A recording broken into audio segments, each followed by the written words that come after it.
नमस्कार। 9 और 10 अक्टूबर को मैं लखनऊ में था और वहाँ पर मेरे पास एक पेशेंट आए, मौर्य सरनेम था उनका। उनकी तकलीफ़ क्या थी पहले मैं ये बोलता हूँ।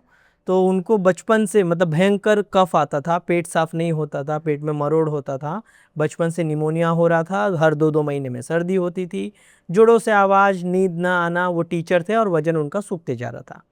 तो उन पेशेंट को मैंने बोला कि आपको बचपन से इतना सारा कफ है, आपको वमन करना चाहिए। वो एकदम पतले से थे। उन्होंने बोला पतले व्यक्ति का वमन हो ही नहीं सकता। ऐसा उनके यहाँ जो भी दोस्त थे लखनऊ में, उनके जो भी फ्रेंड थे आयुर्वेद के, उन्होंने बोला था कि आप इतने पतले हो, वमन कैसे होगा आपका। तो उसी चीज़ के लिए आज हम एक फीडबैक शूट कर रहे हैं पेशेंट की आइडेंटिटी छुपाने के लिए, क्योंकि मतलब इसलिए पर्सनल है वो, तो उनका हमने फेस ढक के रखा है। तो चलिए, ये पेशेंट आए थे मेरे पास 2025 में, 10 फरवरी 2025 को ट्यूबरकुलर एम्फाइसेमा के लिए। एम्फाइसेमा में आपका जो लंग्स होता है उसका अंदर सूजन आ जाती है, वो बड़ा हो जाता है और ब्रीदिंग इशू होता है।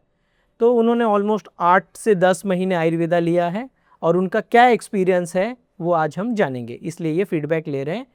ये इसलिए ले रहे हैं फीडबैक ताकि वो जो श्वास की बीमारियां हैं, चाहे भले कफ वफ हो के आदमी सूख गया है, वो बीमारियों में भी वमन हो सकता है, उसके लिए इनका हम फीडबैक ले रहे हैं।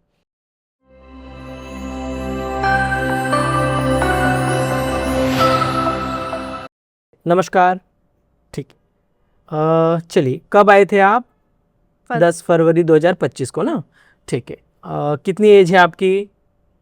23। ठीक है, बोलिए क्या तकलीफ के लिए आप आए थे? मुझे बुखार होता था बहुत ज़्यादा, और बहुत ज़्यादा सांस लेने में प्रॉब्लम होती थी और कमज़ोरी रहती थी और बहुत ज़्यादा ही मतली जैसा होता रहा। ऐसा कब होता था? दिन भर होता था या कभी कभार? दिन भर होता था, जब कॉलेज जाती थी तभी भी होता था, और फिर जब मतलब घर पे भी सोने के टाइम नींद भी अच्छे से नहीं आती थी, सांस लेने में बहुत ज़्यादा प्रॉब्लम रहती थी, और बुखार तो कभी ज़्यादा रहता था कि जैसे लगता था भी एकदम लास्ट स्टेज है वैसा हो जाता था बुखार में। आपको टीबी हुआ था? हाँ, कब हुआ था टीबी?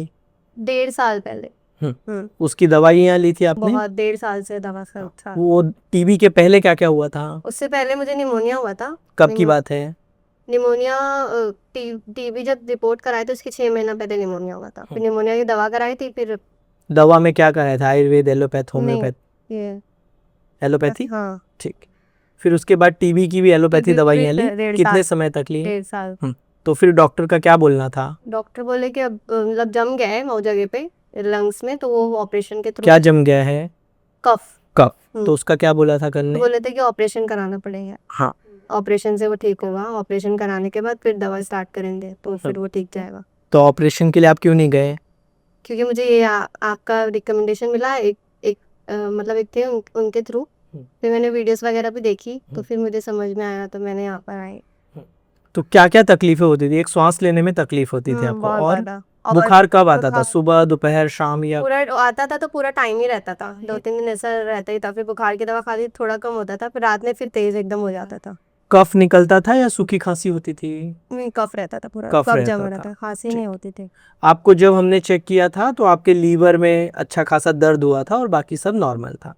ठीक है, तो फिर कुछ दिन हमने दवा दी और 1 मार्च 2025 को हमने वमन किया, है ना।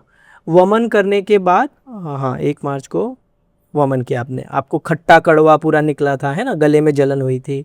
ठीक है, उसके बाद फिर क्या क्या इम्प्रूवमेंट हुआ या कुछ आराम नहीं लगा? नहीं, आराम लगा। क्या क्या आराम ब्रीथिंग लगा? में भी कम हुआ, मतलब सांस लेने में भी ठीक हुआ। फिर उसके बाद बुखार कम हुआ। फिर उसके बाद खाना खाने लगी मैं अच्छे से। पहले मतली भूख कम लगती हो थी? गया। पहले भूख भी नहीं लगती थी, मतली जैसा खाना भी कुछ खाते थे तो मतली, तो फिर मतली भी ठीक हुआ। फिर उसके बाद कफ भी कम हुआ। कफ भी कम हुआ आपका। ठीक। तो एक अपन ने वो वमन किया था, इसके बाद आपने कंटिन्यू बस्ती रखी, है ना। और आपने चेस्ट का फिर मई में एक्सरे किया था और दवा और बस्ती कंटिन्यू रखी, और 6 सितंबर 2025 को सेकंड वमन किया आपने। ठीक। तो अभी मतलब अपन ने अब तक 2 वमन किया है और कंटिन्यू आपने बस्ती की है।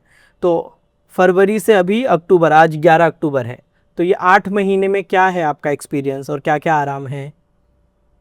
पहले तो बुखार नहीं हो रहा जी। अब बुखार आता है? नहीं। 24 घंटे में एक भी बार नहीं? नहीं। या 1 महीने में आता है?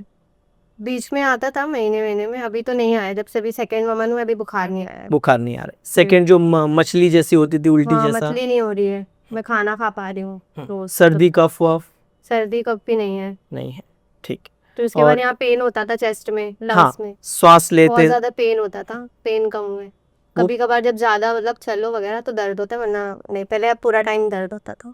मतलब आप अगर आप नॉर्मल भी हो तो भी आपको लंग्स में कंटिन्यू नहीं, श्वास लेने में तकलीफ सांस होती थी, है ना? अब सांस लेने में नहीं तकलीफ होती ठीक है। है, बुखार उखार आना कम हो गया, खाना खा पा रहे हो, खाना खा पा रही हूँ। हजम होता है, ठीक। पीरियड रिलेटेड इश्यूज थे? पीरियड्स रिलेटेड तो मुझे बहुत टाइम से वो भी था इशू, तो अभी वो भी पीरियड्स भी आ रहे मंथली मंथली। क्या होता था पीरियड में? पीरियड्स में मेरा 2-3 महीना तो नहीं आता था, हम्म, और आता भी था तो बहुत पेन होता था। उसमें वाइट डिस्चार्ज विस्चार्ज जैसा हाँ, वो बहुत सब ज्यादा। तकलीफ होती हाँ, थी, ठीक है। अभी आप खा रहे हो, हाँ। आपकी सबसे बड़ी गलती दिन में सोने वाली, हाँ, वो दिन में नहीं सो रही हूँ। दिन में मैं बहुत सोती थी पहले, हाँ, अब दिन में भी नहीं सो रही। पहले कब सोते थे? पहले दिन भर सोती थी, कॉलेज से आती थी तो दिन भर सोती ही रहती थी, फिर शाम में उठती थी डायरेक्ट। और जो आलस आता था वो? हाँ, अब आलस भी कम हुआ है, काम भी करने लगी हूँ पहले। ठीक। चलो, अगर हम एक लाइन में बोले कि 8 महीने में आपको जो श्वास की तकलीफ थी, टीबी की आपने दवा खाई, ये सब, तो 100 में से हम कितना % आराम बोल सकते हैं? 70%। ठीक है, 70%, ठीक। एक और लास्ट सवाल, कई बार लोग बोलते हैं कि अरे आयुर्वेद की दवा में गौमूत्र है, ये है, वो है, आपको वो डर नहीं लगा? नहीं, नहीं लगा, वो आपको क्लियर किया था, है ना? आपने बताए थे ना, तो तो हाँ, कई लोगों को ये भी लगता है कि आयुर्वेद की दवा मतलब हर दवा में गौमूत्र, नहीं, जैसे कई लोग सोचते हैं कि यूनानी मतलब हर दवा में नॉन वेज, तो ऐसा कुछ नहीं होता, वो मन के भ्रम है। लास्ट, आप मुस्लिम हो, कई बार आपको ऐसे नहीं लगा कि कौन करेगा आयुर्वेदा, कई लोग को ऐसे लगता है? नहीं, ऐसे कुछ नहीं हुआ? या 8 महीने का इतना लंबा ट्रीटमेंट करना पड़ रहा है? नहीं, भरोसा था ना आपके ऊपर, इसीलिए। भरोसा था और आपको हाँ। आराम है, ठीक। इनका फीडबैक लेने के पीछे जस्ट एक ही कारण है, मैं फिर से बोल रहा हूँ, मैं ये नहीं बोल रहा हूँ कि यहाँ पर आकर आप वोमन या ट्रीटमेंट कराओ।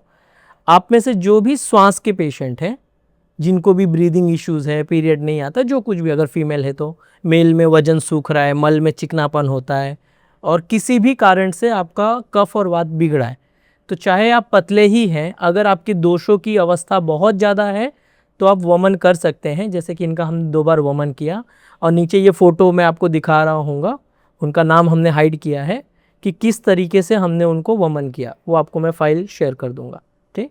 तो वमन किया है और उनको आराम भी है।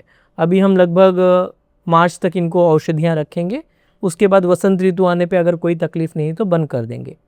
तो चाहे वो मौर्या जी जैसे पेशेंट हो या कोई भी पेशेंट हो जिनको श्वास की तकलीफ़ है, आपके नज़दीक में जो भी आयुर्वेदिक सेंटर है आप वहाँ जाइए, आपके जो भी डॉक्टर है उनको प्रॉपर चेक करने दो। और अगर आपके शरीर में आपने कई साल दवाइयाँ खाई हैं और कुछ आराम नहीं है, तो वमन जैसी कंडीशन अगर आपके डॉक्टर को लगता है और वो बोलते हैं, तो वमन बस्ती करके लो, आपको आराम मिल जाएगा, ठीक। तो थैंक यू आपका फीडबैक देने के लिए, धन्यवाद।